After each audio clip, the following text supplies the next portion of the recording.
Hey guys, good morning, family. I hope that you guys are doing well as we continue our fasting, prayer and fasting, Great Awakening. Well, today's topic is about fountain of living water.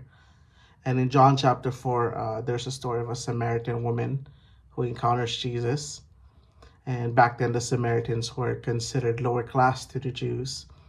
In fact, the Jews would never step foot in it, and instead they would literally go around just to avoid Samaria.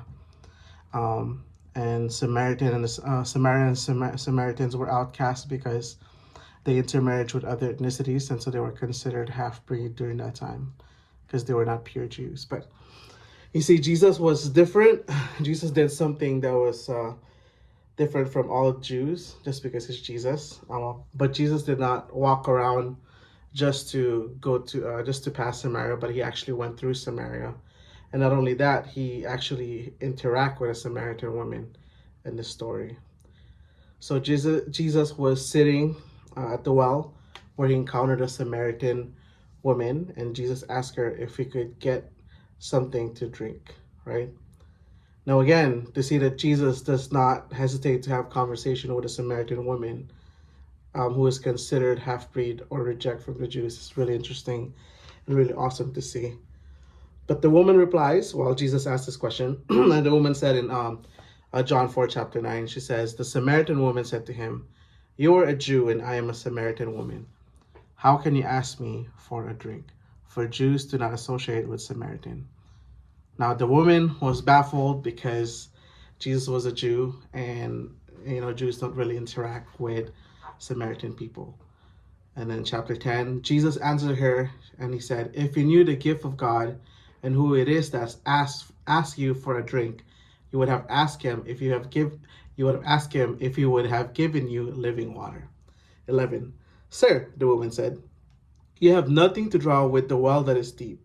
Where can you get this living water? Are you greater than our father Jacob, who gave us this well and drank from it himself, as did also his sons and his livestock?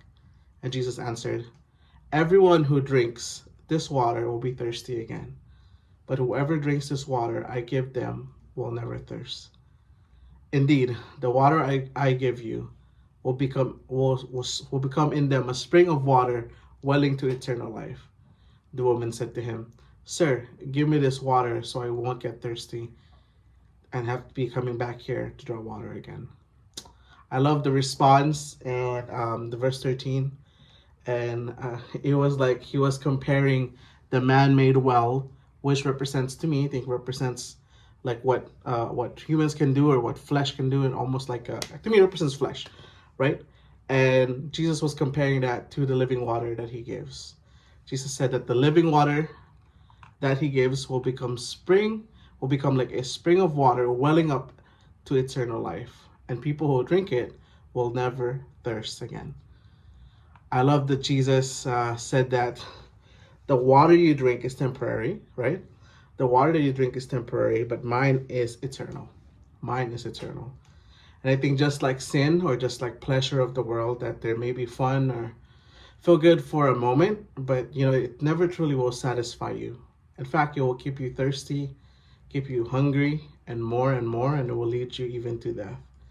But I love that Jesus sees that. He sees the woman, and he sees that, of course, people will be thirsty from different things that happen in this world. People will not be satisfied from just the temporary fun or the temporary sin that we might do. But he has a solution. And the solution that he's talking about is the living water. The living water is himself, is the salvation that he gives, right? He's talking about that drinking this living water can lead into eternal life. He's talking about that drinking this living water is the solution, so you never thirst again. Yeah. So now, if we keep going to the story, the second part is that Jesus asked the woman to call her husband, and she replied. And here's the reply. Verse 17. She said, "I have no husband," she replied. And Jesus said to her, "You are right. You say you have no husband. The fact is, you have had 5 husbands, and the one that you have now is not your husband. What you have said is quite true." Sir, the woman said, I can see that you are a prophet. Our ancestors worship on this mountain, but you Jews claim that the place where we must worship is in Jerusalem. Woman, Jesus said, believe me, a time is coming when you will worship the Father neither in this mountain or in Jerusalem. You Samaritan worship what you do not know. We worship what we do know, for salvation is from the Jews. And yet a time is coming, and now has come, and the time is coming, and now has not, hello, and the time is coming and has now come when the true worshippers will worship the Father in spirit and truth. For they are the kind of worshippers that the Father seeks. God is spirit, and his worshippers must worship in spirit and truth. The woman said, I know that the Messiah, called Christ, is coming, and when he comes, he will explain everything to us. Then Jesus declared in response and says, the one speaking to you, I am he. I am he. I am he. Jesus said, call your husband. And she said, I have no husband. And Jesus replied and said, you're right, because you have 5. And the one that you are with now is not even your husband. Now, we see that the Samaritan woman, who was considered half-breed or considered lower class, wasn't just half-breed, but she was also living in sin. She was also in deep sin, and she wasn't just involved with one man, but in 5, right? But Jesus, who's a Jew, was not afraid to interact with her whatsoever. In fact, he knew that the woman was living in sin. Yeah. In fact, he knew that the woman was living in sin. And to me, it wasn't just coincident that Jesus sat on the well to have a random conversation with the Samaritan woman. I truly believe that it was intentional, and so he could interact with her, so Jesus could tell her about the living water that sets her free. Yeah. That woman that was drinking from the well that kept her from being thirsty and being hungry no matter how much she drank. Her sin kept her not just to get involved with one man, but with 5.